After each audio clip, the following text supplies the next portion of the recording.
Everybody knows Amazon is the biggest online retailing company in the world. The company's become a household name, selling everything from books to groceries and kitchen equipment to clothing accessories. As of 2021, Amazon had hit the trillion-dollar market cap with an annual revenue of $61.9 billion and has over 97,000 employees. In all, you can say that Amazon has done quite well for itself in its 30 years of existence. However, as much as we would love to applaud Jeff Bezos, the founder of Amazon and its former CEO, for building this gigantic success through hard work, resilience, and innovation, serious allegations have been levied against Amazon in recent times. Jeff Bezos says that Amazon is Earth's best employer and Earth's safest place to work. But is that true? In this video, we'll show you how Amazon started and some disturbing truths about this company that helped its growth. In 1994, Jeff Bezos, who had been working on Wall Street, decided to quit his job. The reason? Jeff had discovered that an internet revolution was taking place, and he felt there was an opportunity right there. So he made a list of the top 20 products that he could potentially sell on the internet. After much deliberation, Jeff settled on books because of their low cost and universal demand. He then moved to Washington and founded Amazon, an online bookstore that operated from a garage at his residence in Bellevue. Interestingly, the company wasn't always Amazon. Jeff initially dubbed the business Cadabra, as in abracadabra, which is super weird. But after someone mistakenly called it Cadaver, Jeff decided to change the name to Amazon, after the enormous river in South America. Jeff and a few employees started developing the software for their site, and in July 1995, Amazon.com went live to the general public. Its first ever order, placed in April 1995, a few months before the website was launched, was for a science book titled Fluid Concepts and Creative Analogies. It was a phenomenal time for the company. When Amazon went live, the company billed itself as Earth's biggest bookstore, even though sales were solely based on word of mouth. But maybe it was a prophecy, because within 30 days of launch, Amazon had started shipping across the US as well as 45 other countries. In the same year, Jeff raised an $8 million round of funding from Kleiner Perkins, and by the end of 1996, Amazon had racked up $15.7 million in revenues. In 1997, Amazon went public with $18 per share, raising $54 million. That same year, Jeff personally delivered Amazon's 1 millionth order to a customer in Japan who had ordered a Windows NT manual and a Princess Diana biography. Phenomenal growth. Phenomenal growth. The company was booming, but it wasn't enough for Jeff. So in 1998, Amazon expanded beyond books and started selling music CDs. And the following year, it added more product categories, including toys, electronics, and tools. By December 1999, Amazon had shipped 20 million products to 150 countries around the world. And that same month, Jeff was dubbed Person of the Year by Times Magazine. The following year, Amazon introduced a service that allows sellers and merchants outside the company to sell their products alongside Amazon's products. It was a brilliant idea that boosted the popularity and, of course, the profits of Amazon. While all this was going on, Amazon continued to expand its range of products, raking in more profits, which it didn't post until 2003. In 2007, Amazon debuted its Kindle e-reader, and 4 years later, it announced that it was selling more books than print books. Between 2006 and 2013, Amazon rolled out a variety of services, including cloud computing and video-on-demand services, a studio that develops movies and TV series known as Amazon Prime, an online marketplace for fine arts, and its tablet computer called Kindle Fire. In addition to its wide range of services, Amazon has also acquired a number of companies, including Zappos and Whole Foods. In 2015, Amazon beat Walmart to become the most valuable retailer in the US, and by Amazon is now past Walmart as the biggest retailer in the United States. And by 2018, the company hit the trillion-dollar market cap, making it the second US company after Apple Incorporated to achieve this milestone. One thing can be observed about Amazon is that the country grew so fast, but that shouldn't surprise you because that was the motto of its founder, Jeff Bezos, who later stepped down as CEO of Amazon in 2021. But the question is, at what cost? The brave new paradigm. There is an old saying that goes like this: the higher the monkey climbs, the more you see of its ugly side, and Amazon has certainly climbed incredibly fast, becoming the largest online retailer in the world. But only a few people have looked closely at this gigantic retailer, and there's no doubt that Jeff Bezos' idea of using electronic streamlining and systems management to sell everything from books to bicycles, barbecues to Barbies at a cheap, very cheap price, and at the same time undercutting competitors like Walmart is brilliant. But what is the source of this efficiency and cheap price admired and accepted by all?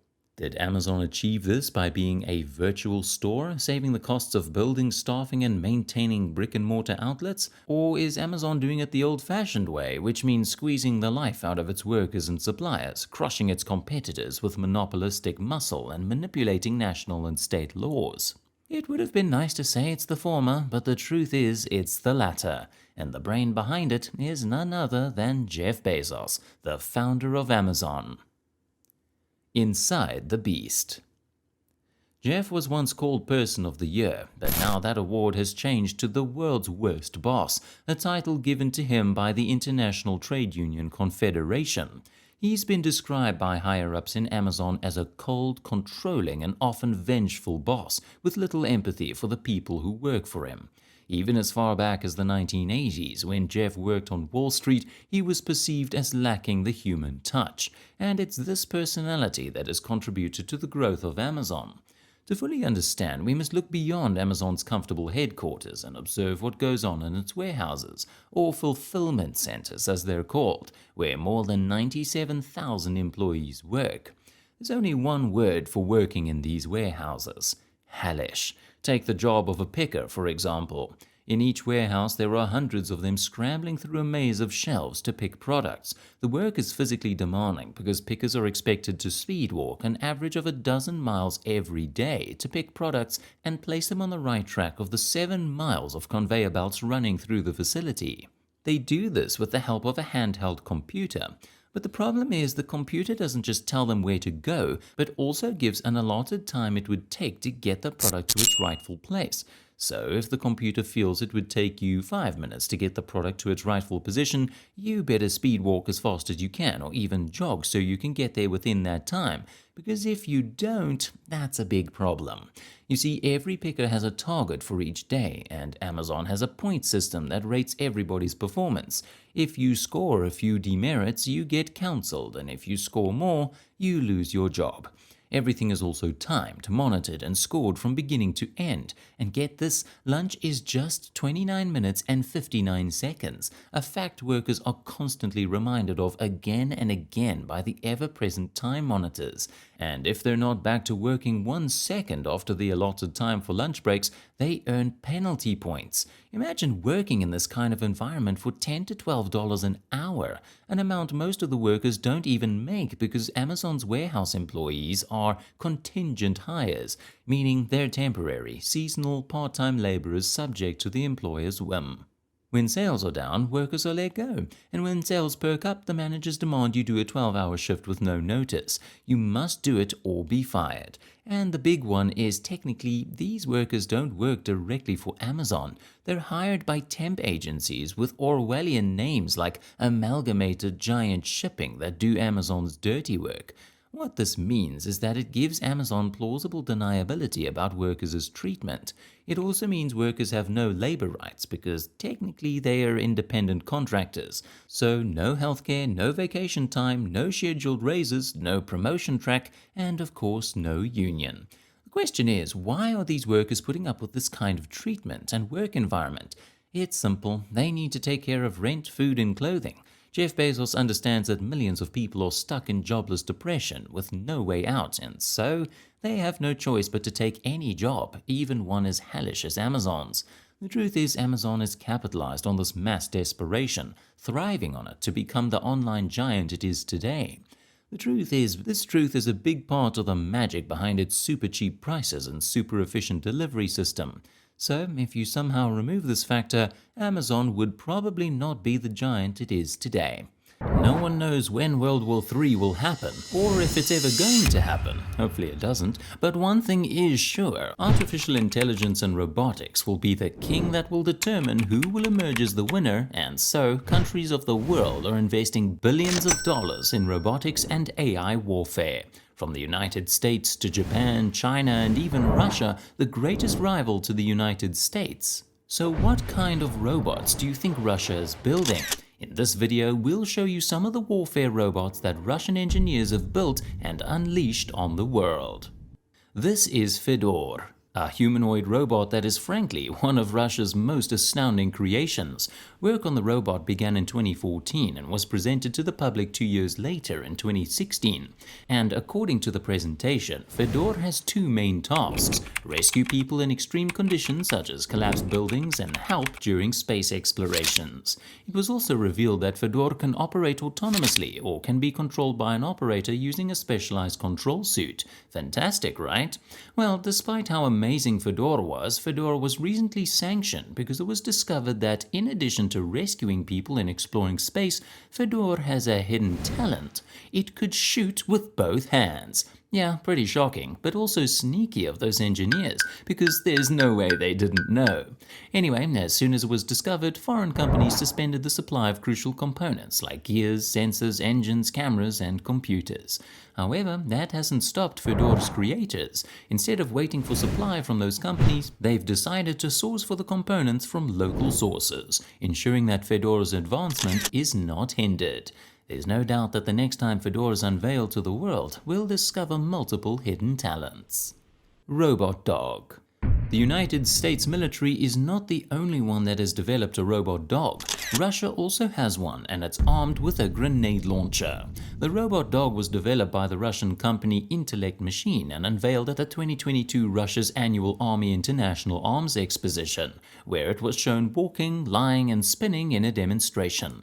According to the developers, the robot dog can accurately shoot and carry weapons, and can also be used in emergencies such as reconnaissance, navigating through debris, and delivering medical supplies.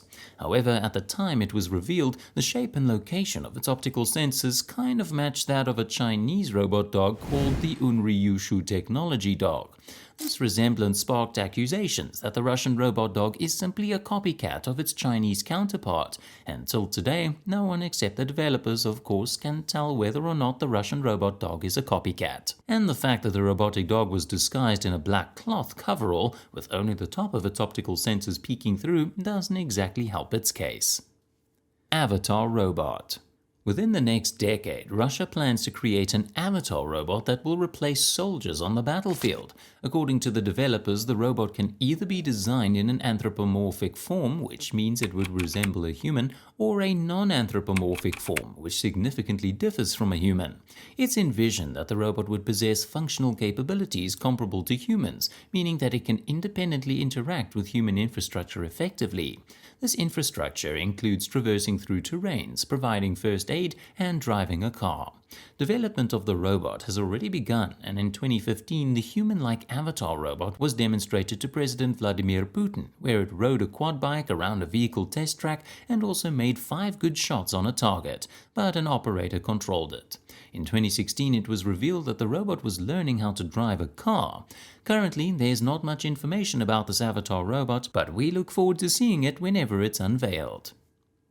Uran 9.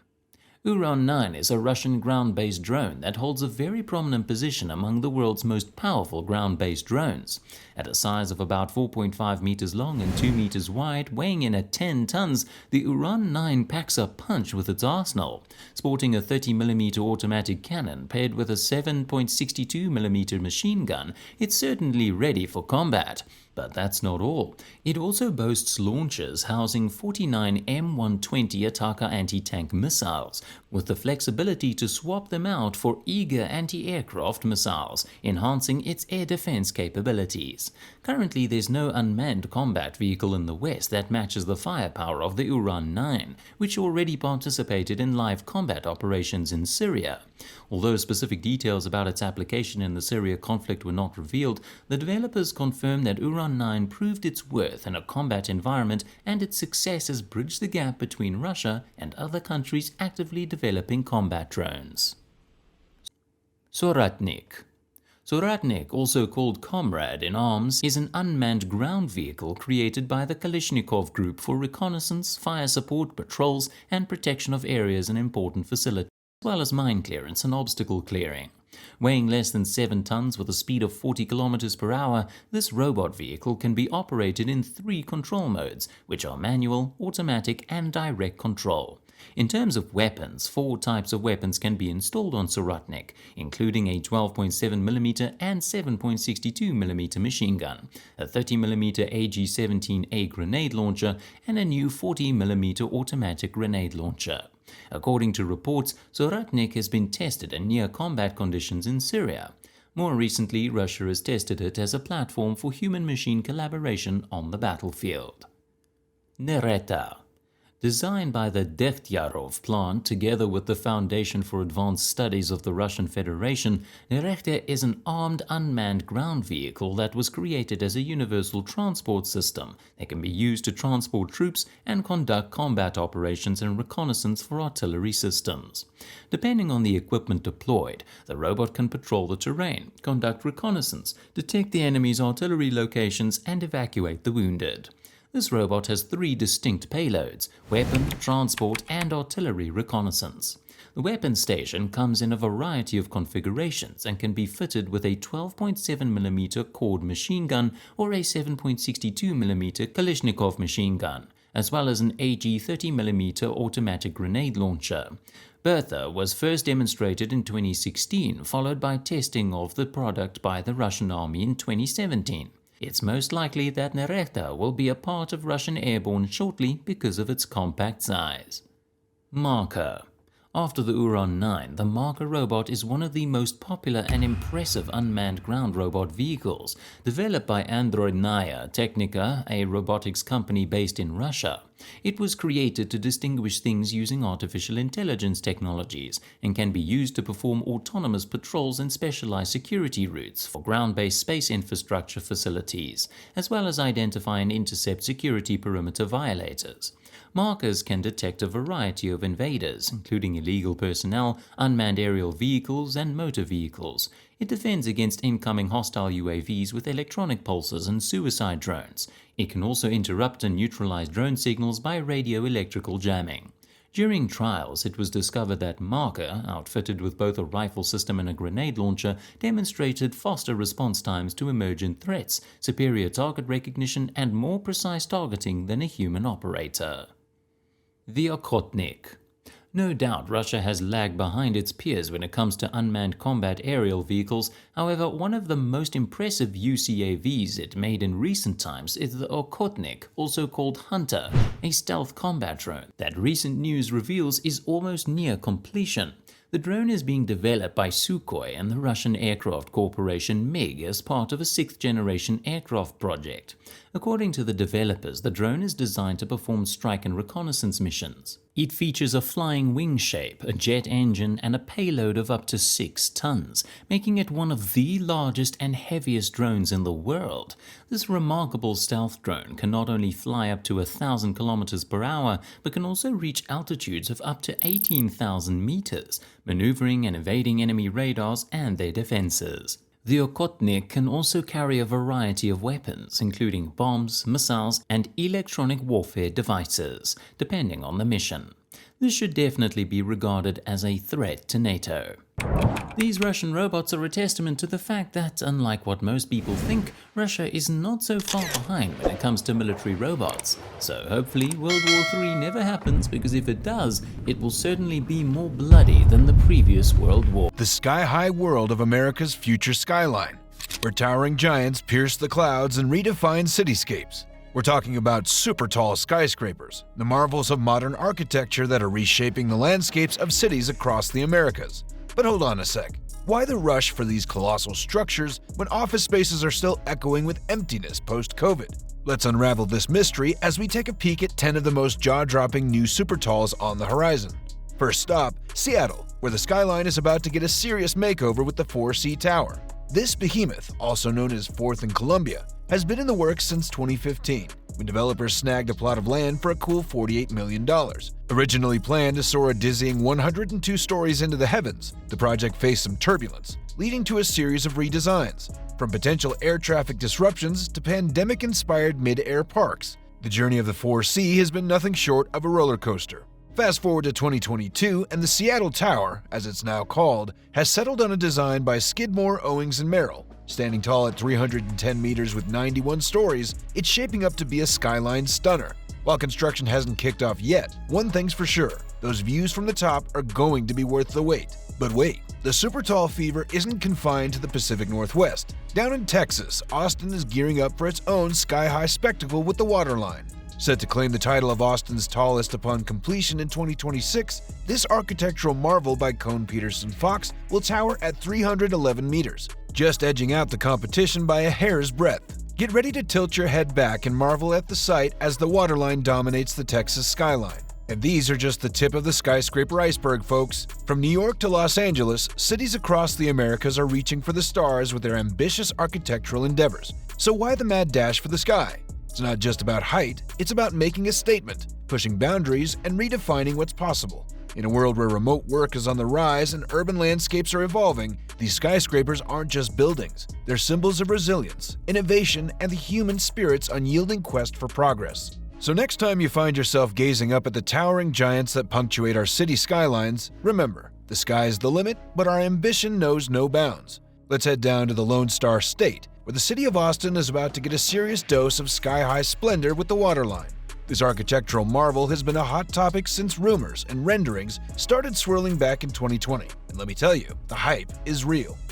Picture this: sleek steel, shimmering glass, and warm textures seamlessly blending with the natural beauty of Austin's landscape.